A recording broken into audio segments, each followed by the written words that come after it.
Hey guys, welcome to BP, the Bible Perspective. I want to share a few thoughts on the sad journey of DMX. He passed away April 9th, and there's some cautionary tales that we could certainly glean from his story.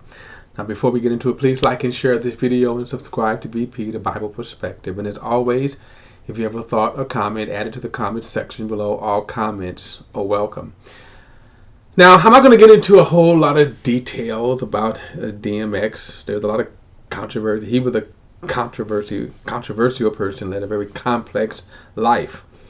Many people know him as a rapper, a very successful rapper, but he also was plagued by many demons, most notably drugs, crack cocaine, and things like that. Now, the controversy is, of course, surrounding his passing.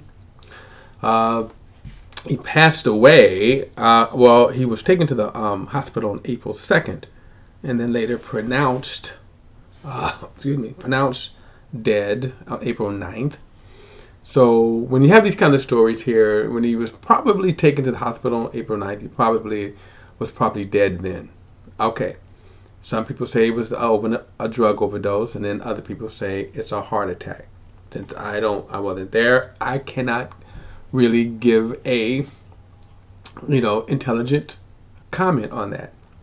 What I would say is, reading a little of his story, was that he struggled with his life, and oftentimes, and I think it was sad cautionary story or tale, is sometimes the seeds that we sow in our lives later can bring about undesirable harvest. Now, this is what I mean by that.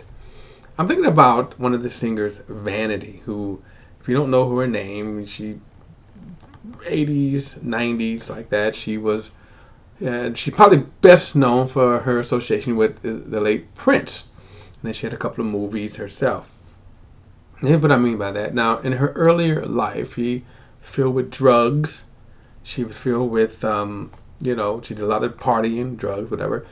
And she became a Christian. Not only did she become a Christian, but she became an evangelist.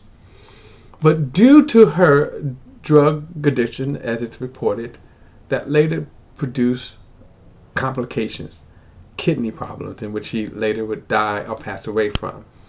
In other words, even though she had kind of gotten her life on track with the Lord, some of those seeds that she had sown earlier sort of came home, brought about that undesirable harvest. I think the same with DMX, that he was trying to, get on the right road with the Lord, especially, and he was certainly a bold believer. But again, like a lot of us, they have their struggles. So I don't think we should certainly come to to condemn him, although people would maybe try to question his salvation. Let me just say this. I don't think you should ever question someone's salvation. I always stop short of that unless people make themselves bold confessions that they hate God or reject Jesus. And there are people who are out there doing that.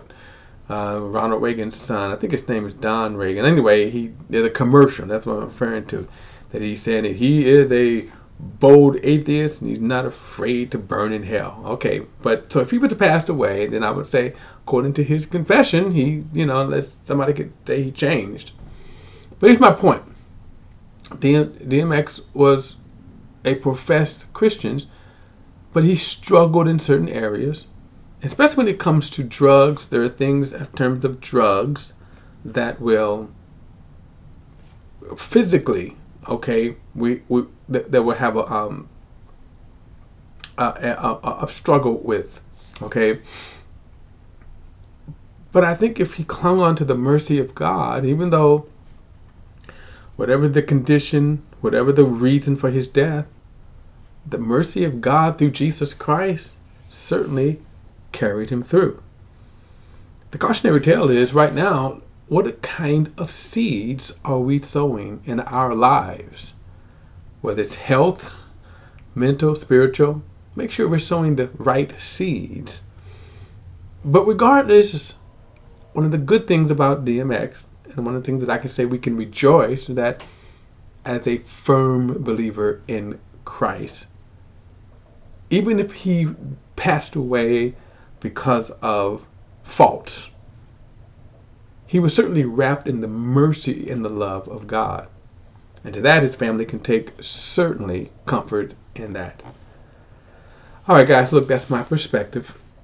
Don't forget to like and share this video and subscribe to BP, the Bible Perspective. And as always, if you have a thought or comment, add it to the comment section below. All comments are welcome. Till next time, I'll see you then.